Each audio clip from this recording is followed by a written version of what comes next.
GHMC Hyderabad మహానగరపాలక సంస్థ Ghatkesar circle 6 Uppal జోన్లో భారతదేశ 77వ గణతంత్ర దినోత్సవం సందర్భంగా జీహెచ్ఎంసీ డిప్యూటీ కమిషనర్ వాణి ఆధ్వర్యంలో దేశ నాయకుల చిత్రపటాలకు పూలమాలలు వేసి జాతీయ పతాకాన్ని ఆవిష్కరించారు. ఈ సందర్భంగా డిప్యూటీ కమిషనర్ మాట్లాడుతూ దేశ ప్రజలందరికీ గణతంత్ర దినోత్సవ శుభాకాంక్షలు తెలిపారు.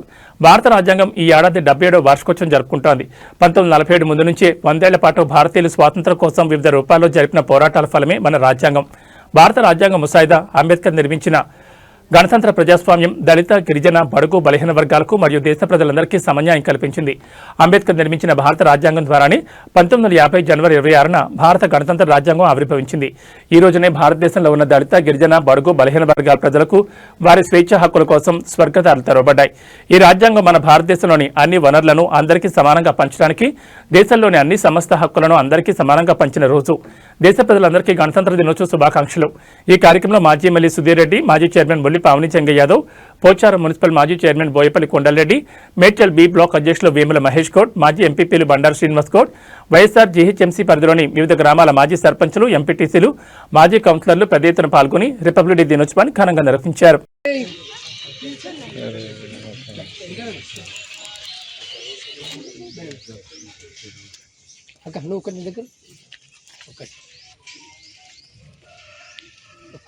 గ్రూప్ తీసి ఒక్క నిమిషం అందరూ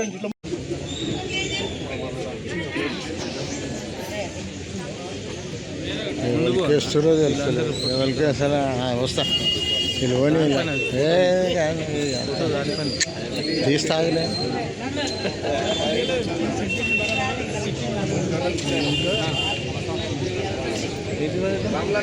పైప్ అవసరం లేదు. కట్ చేస్తే పైప్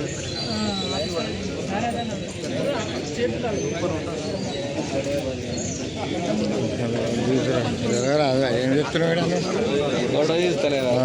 తీసుకో మరి. అవును మరి నువ్వు పోయి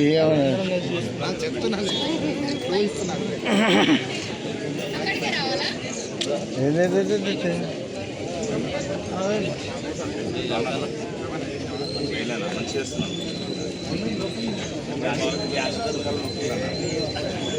అన్ని దగ్గర పెట్టుకోవాలి.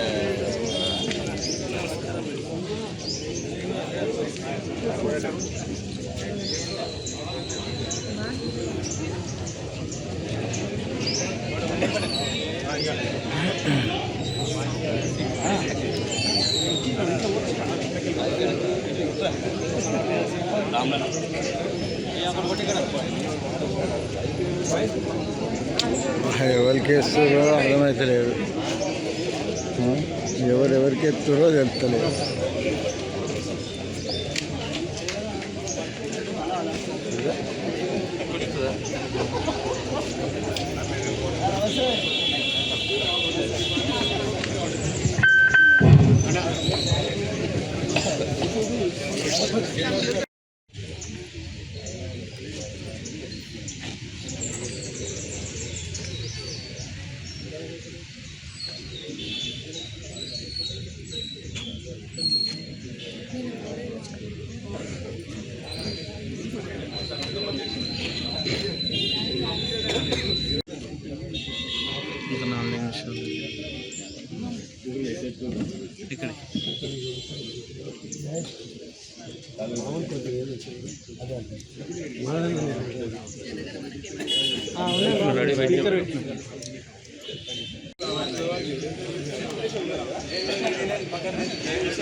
అమ్మ దగ్గర